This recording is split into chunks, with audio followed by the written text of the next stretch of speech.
Hello students. Next chapter जो हम लोग फंक्शन अपने मैथमेटिक्स में शुरू करेंगे वो होगा कंटिन्यूटी। कंटिन्यूटी चैप्टर शुरू करने से पहले मैं हर स्टूडेंट को ये एडवाइस करूंगा कि आप लोग इससे पहले लिमिट चैप्टर को पूरी अच्छी तरीके से रिवाइज कर लीजिए, क्योंकि इस चैप्टर में हम लिमिट को काफी एक्सटेंसिवली यूज करने वाले हैं।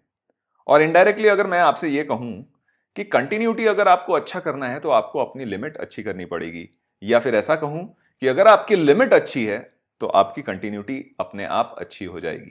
ठीक है, क्योंकि इसमें देखोगे आप कि हम लिमिट को काफी ज्यादा यूज करते हैं। ठीक है, तो चलिए कंटिन्यूटी चैप्टर शुरू करते हैं। और सबसे पहले हम शुरुआत करते हैं इसके डेफिनेशन से कि बेसिकली हम कंटिन्यूटी को डिफाइन कैसे करते हैं। ठीक है, तो अगर हम कंटिन्यूटी की डेफिनेशन की बात करें तो स्टेटमेंट ये कहता है कि a function F x is said to be continuous at x is equal to a if x is equal to a पे हम किसी भी फंक्शन को कंटिन्यूअस तब कहते हैं जब या तो हमारे पास क्या हो जाए कि x is equal to a is an isolated point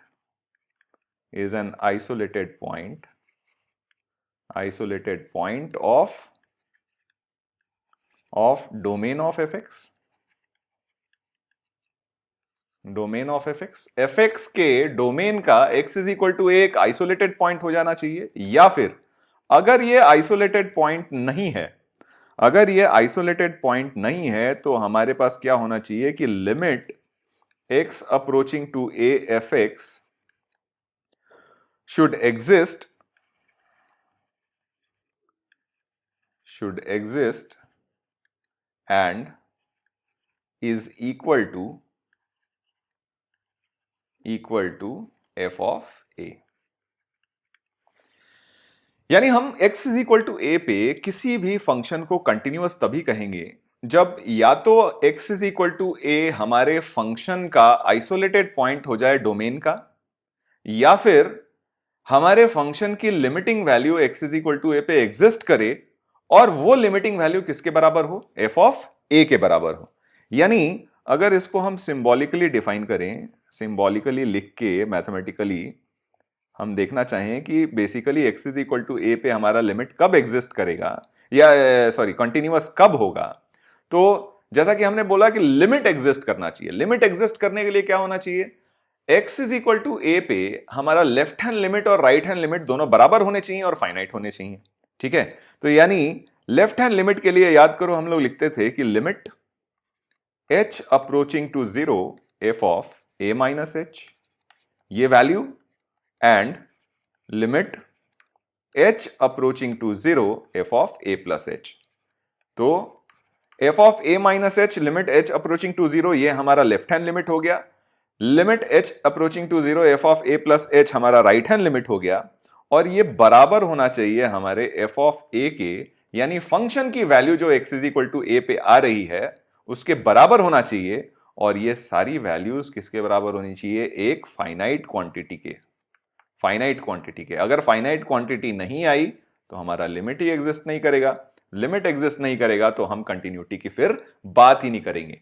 ठीक है, यानी किसी भी फंक्शन को x is equal to a पे कंटिन्यूअस होने के लिए सबसे पहला रिक्वायरमेंट तो यह है कि उस पॉइंट पे फंक्शन की लिमिट एग्जिस्ट करनी चाहिए, और जो फंक्शन की लिमिट एग्जिस्ट करके वैल्यू आती है वो वैल्यू उस फंक्शन की वैल्यू के बराबर होना चाहिए जो उस पॉइंट पे हमें मिल रहा है। ठीक है, इसको ग्राफ से समझते हैं। ग्राफ से समझेंगे तो ज्यादा अच्छी तरीके से क्लियर होगा ये हमारे लिए कि अगर मान लीजिए हमारे पास किसी फंक्शन का ग्राफ कुछ इस तरीके से दिया हुआ है। लेट अस से वी हैव अ फंक्शन जिसका ग्राफ कुछ इस तरीके से हमें दिख रहा है। ठीक है, लेट अस से हम ग्राफ कुछ इस तरीके से बनाते हैं फंक्शन का। ठीक है, और x is equal to a पे इसकी लिमिटिंग वैल्यू की बात कर रहे हैं। x is equal to a पे इस फंक्शन की मतलब कंटिन्यूटी की बात कर रहे हैं। तो कंटिन्यूटी में हम क्या कहेंगे कि function x is equal to a पे कंटिन्यूअस तभी होगा जब x is equal to a पे हमारी लिमिट की वैल्यू, तो लिमिट की वैल्यू के लिए हम क्या करते हैं, a के नेबरहुड में देखते हैं। a के नेबरहुड में देखते हैं यानी a के आजू बाजू हम देखेंगे कि हमारी वैल्यू क्या होनी चाहिए, a के आजू बाजू हमारी वैल्यू क्या होनी चाहिए, सेम होनी चाहिए। तो अगर a के नेबरहुड, लेफ्ट नेबरहुड की बात करें, ठीक है, a के लेफ्ट नेबरहुड की बात करें, तो लेफ्ट नेबरहुड में जो हमें वैल्यू मिलनी चाहिए, राइट नेबरहुड पे भी हमें वही वैल्यू मिलनी चाहिए।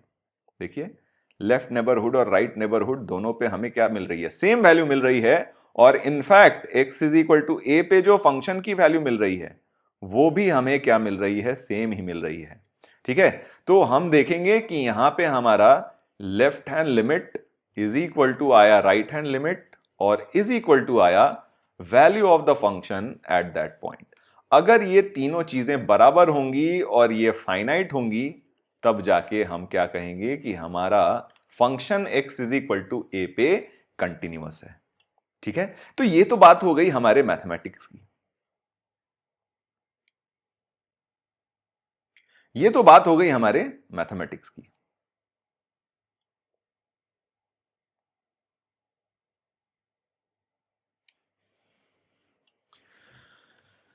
तो अगर हम जनरल बोलचाल की भाषा में देखें तो मैथमेटिक्स वाला बात तो चलो समझ में आ गया हमें कि हमारे पास भाई हमारे left hand limit right hand limit की वैल्यू बराबर होनी चाहिए, एग्जिस्ट करनी चाहिए लिमिट, और वो लिमिट की वैल्यू हमारे फंक्शन की वैल्यू के बराबर होनी चाहिए जो x is equal to a पे मिल रहा है।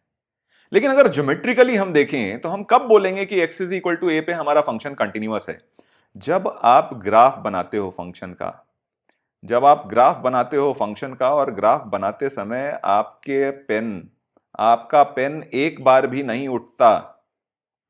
देखिए, अगर हम फंक्शन का ग्राफ बनाएं, ए के पार जब जाते हैं तो ए के ऊपर हमारे फंक्शन का ग्राफ बनाने के लिए हमने पेन को कभी नहीं उठाया। तो अगर इस तरीके से अगर हम किसी फंक्शन का ग्राफ बनाते हैं और किसी पॉइंट के को क्रॉस करते समय अगर हमने अपना पेन नहीं उठाया तो हम कहेंगे कि हमारा फंक्शन उस पॉइंट पे क्या होगा, कंटिन्यूअस होगा। ठीक है, तो ये ज्योमेट्री से हम देख सकते हैं। जैसे कुछ सिनेरियोज मैं लेता हूं और फिर आपको ये बात ज्यादा अच्छी तरीके से समझ में आएगी कि कब हमारा फंक्शन किसी पॉइंट पे कंटिन्यूअस होगा या नहीं होगा। तो चलिए एक ग्राफ मैं बनाता हूं इस तरीके से।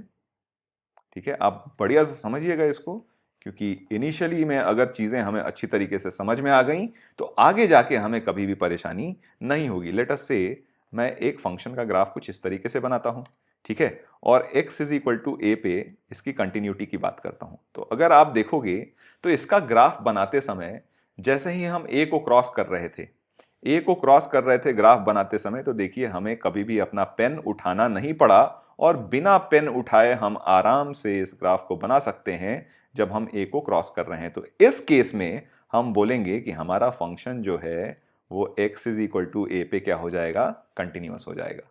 ठीक है, अगला सिनेरियो देखते हैं। अगला सिनेरियो है हमारे पास, लेट अस से हमने ग्राफ कुछ ऐसा बनाया,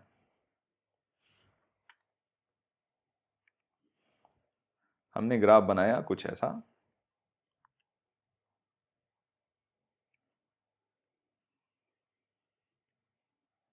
और इस पॉइंट पे हमारे फंक्शन की वैल्यू कुछ और थी। ठीक है, अब हम अगर x is equal to a पे कंटिन्यूटी की बात करेंगे तो देखिए इसका ग्राफ बनाने के लिए हम क्या करेंगे, यहां से यहां तक हम इजीली ग्राफ पे बनाए बिना कलम उठाए। लेकिन अब जैसे ही ए को हमें क्रॉस करना होगा तो हमें क्या करना पड़ेगा, कलम उठाना पड़ेगा, फिर हमें ये पॉइंट मार्क करना पड़ेगा और फिर ए के राइट में हम इस तरीके से ग्राफ बनाएंगे, यानी हमारा पेन उठ गया x is equal to a पे। ठीक है, तो इस केस में हमारा फंक्शन क्या हो जाएगा, डिसकंटिन्यूअस, क्योंकि ग्राफ बनाने के लिए हमें ए को जब क्रॉस करना था तो हमें अपना पेन उठा के क्रॉस करना पड़ा। तो this function will be discontinuous at x is equal to a. Although हम देखें कि यहां पे हमारा लेफ्ट हैंड लिमिट और राइट हैंड लिमिट दोनों एग्जिस्ट कर रहा था, दोनों फाइनाइट था और दोनों वैल्यू बराबर थी, लेकिन फंक्शन की वैल्यू इस केस में हमारे लिमिट के बराबर नहीं थी। यानी यहां पे हम देख रहे हैं कि LHL is equal to RHL तो है, लेकिन ये हमारे फंक्शन की वैल्यू के बराबर नहीं है, and this is why the function is discontinuous at x is equal to a. चलिए कुछ और भी ग्राफ देखते हैं हम। अगला ग्राफ मान लीजिए कुछ इस तरीके से बनाते हैं हम। इस केस में अभी हम क्या करते हैं, ग्राफ को बनाने के लिए लेट अस से हम इस तरीके से आए, यहां पे x is equal to a पे आए, ये पॉइंट हमारा होल है, और फिर राइट हैंड साइड में जाने के लिए हम कुछ इस तरीके से जाते हैं। अब अगर हम x is equal to a पे कंटिन्यूटी की बात करें तो क्लियरली आप देख रहे हो कि x इज इक्वल टू ए के आसपास जब हम ग्राफ बना रहे थे तो इधर से आए हम क्लियरली बिना कलम उठाए आए, लेकिन जैसे ही अब a को क्रॉस करना होगा हमें क्या करना पड़ेगा, पेन उठा के फिर यहां जाना पड़ेगा और फिर यहां से ये ग्राफ इस तरीके से बनाना पड़ेगा। ठीक है, तो इस केस में अगर आप देखो तो ग्राफ बनाने के लिए हमें क्या करना पड़ा, पेन उठाना पड़ा, तो यानी ये फंक्शन भी हमारा क्या हो जाएगा, डिसकंटिन्यूअस हो जाएगा। This function will also be discontinuous at x is equal to a. ठीक है, इस केस में रीजन ऑफ डिसकंटिन्यूटी क्या हुआ, अगर हम रीजन ऑफ डिसकंटिन्यूटी की बात करें तो देखिए लेफ्ट हैंड लिमिट जो हमारा x is equal to a पे था उसकी वैल्यू और राइट हैंड लिमिट जो हमारा x is equal to a पे था उसकी वैल्यू दोनों फाइनाइट तो है लेकिन बराबर नहीं है। तो reason behind the discontinuity was कि LHL is not equal to RHL। तो ये रीजन हो गया इस ग्राफ के लिए डिसकंटिन्यूटी का। ठीक है, फिर हम बात करते हैं कि अगर मान लीजिए ग्राफ हम कुछ इस तरीके से बनाएं, वापस लेट अस से एक और ग्राफ से हम चीजें समझने की कोशिश करते हैं।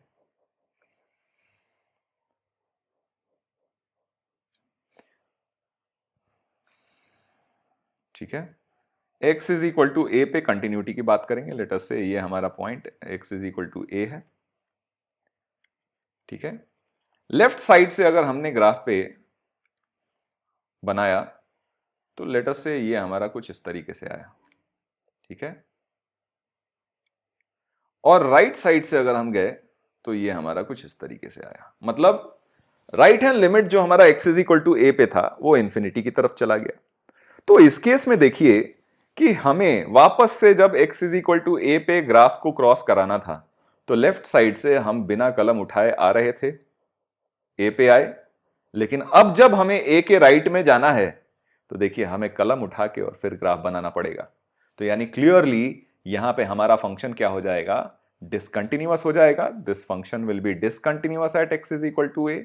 और डिसकंटिन्यूटी का रीजन क्या होगा, रीजन ये होगा कि आपका लिमिट एग्जिस्ट नहीं कर रहा क्योंकि LHL is not equal to RHL। ठीक है, तो यहां पे क्लियरली हम देख सकते हैं कि कब कब सिनेरियोज ऐसे बनेंगे जब हमारा फंक्शन डिसकंटिन्यूअस हो जाएगा x is equal to a पे। नॉर्मल बोलचाल की भाषा में बोलें तो हमारा function x is equal to a पे डिसकंटिन्यूअस तब हो जाएगा जब हमें x is equal to a को क्रॉस करने के लिए, जब ग्राफ बनाते हैं x is equal to a को क्रॉस करने के लिए हमें क्या करना पड़ा, अपना पेन उठाना पड़ा ग्राफ बनाने के लिए। तो हमारा फंक्शन क्या हो जाएगा, x is equal to a पे डिसकंटिन्यूअस हो जाएगा। अब यहां पे एक खास बात देखिए, इन चारों ही ग्राफ में अगर हम x is equal to a point की बात करें तो ये point x is equal to a हमारे डोमेन में लाई करता है। यहां पे भी हम देखें x is equal to a point हमारे डोमेन में लाई करता है, यहां पे भी देखें x is equal to a point हमारे डोमेन में लाई करता है, और यहां पे भी हमने देखा तो x is equal to a point हमारे डोमेन में लाई करता है। यानी कहने का मतलब ये हो गया। ठीक है, अब यहां पे एक बहुत इंपॉर्टेंट नोट है जो हम हमेशा ध्यान में रखेंगे जब भी हम कंटिन्यूटी की बात करेंगे। ठीक है, नोट यह है कि continuity of a function, continuity of a function must be discussed,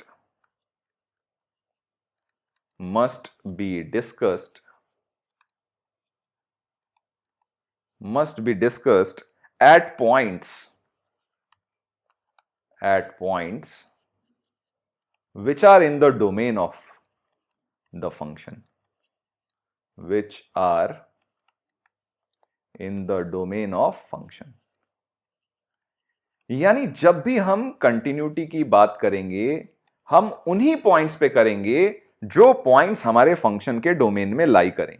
जो पॉइंट्स हमारे फंक्शन के डोमेन में लाई नहीं करते हैं उस पे कंटिन्यूटी की बात करने का कोई मतलब नहीं है। यानी अगर हम इसको इस तरीके से समझें तो continuity is basically a property of domain.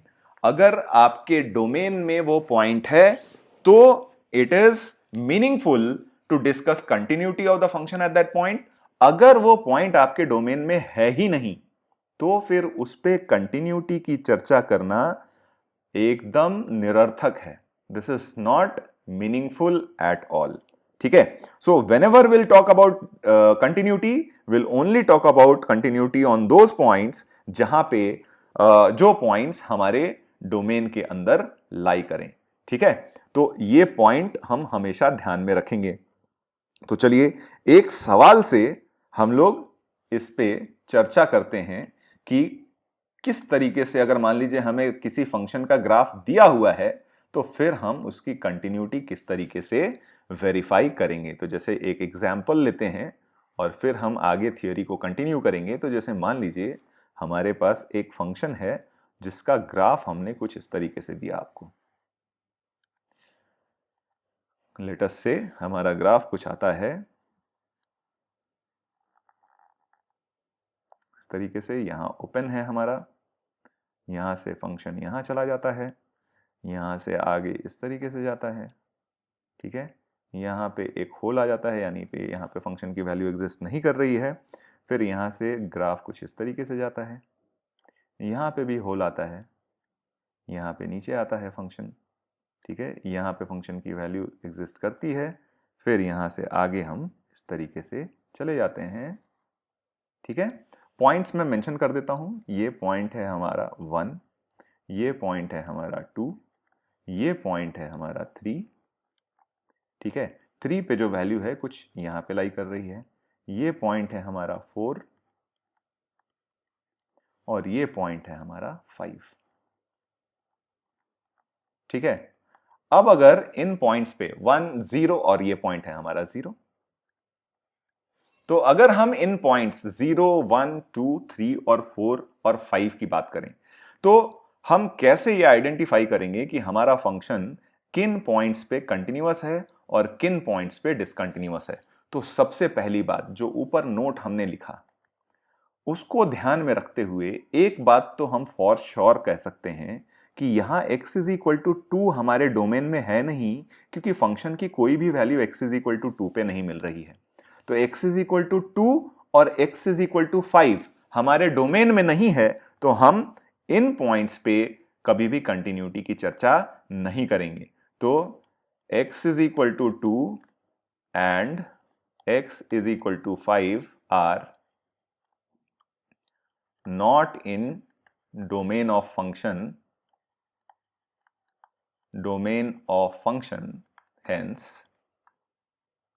hence continuity will not be discussed. Continuity will not be discussed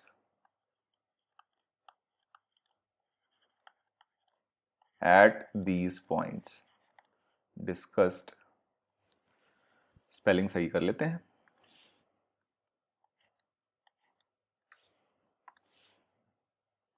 discussed CUSSED, yes, discussed at these points.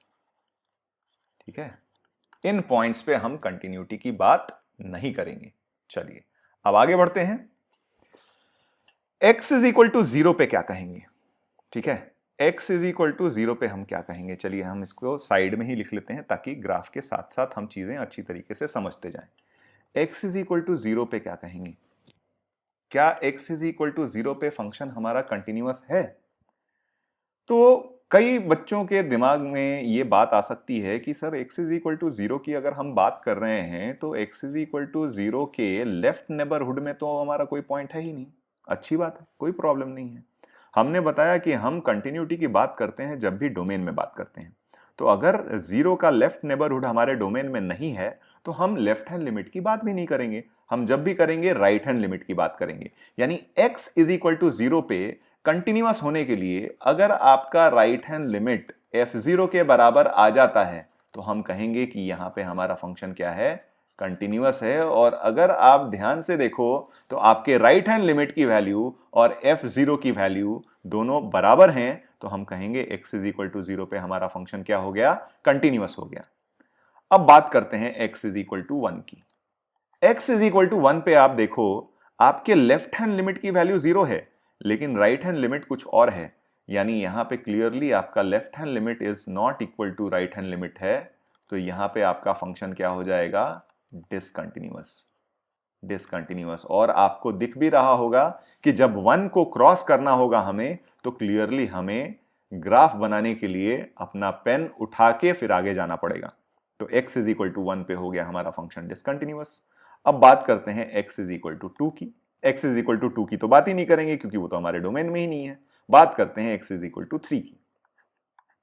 3 की अगर बात करते हैं तो वापस से देखिए इसका ग्राफ बनाते समय 3 को जब हमें क्रॉस करना होगा तो यहां पे हमें 3 के लेफ्ट में हम बिना कलम उठाए आए, फिर 3 पे जाने के लिए हमें कलम उठा के यहां पे जाना पड़ेगा और फिर 3 के राइट में जाने के लिए अगेन कलम उठा के यहां पे आना पड़ेगा। तो क्लियरली हमें ग्राफ से तो दिख रहा है कि ये फंक्शन यहां पे क्या हो जाएगा, डिसकंटिन्यूअस। और अगर मैथमेटिकली भी देखें तो ऑल्दो हमारा LHL और RHL तो दोनों बराबर हैं, LHL is equal to RHL तो है, लेकिन यहां पे हमारे पास फंक्शन की वैल्यू के बराबर ये दोनों वैल्यूज नहीं है क्योंकि फंक्शन की वैल्यू कुछ और है हमारा x इज इक्वल टू 3 पे। तो यहां पे भी फंक्शन हमारा क्या हो जाएगा, डिसकंटिन्यूअस। डिसकंटिन्यूअस हो गया। 4 पे क्लियरली हमें दिख रहा है कि हमारे लेफ्ट हैंड लिमिट की वैल्यू, राइट हैंड लिमिट की वैल्यू और फंक्शन की वैल्यू तीनों ही वैल्यू बराबर हैं, तो x इज इक्वल टू 4 पे हमारा फंक्शन क्या हो जाएगा, कंटिन्यूअस। ठीक है। और 5 पे तो हम बात ही नहीं करेंगे क्योंकि 5 हमारे डोमेन में नहीं है। ठीक है। तो ये पॉइंट्स आप ध्यान में रखिए तो आपको कंटिन्यूटी निकालने के लिए काफी हेल्प मिलेगा।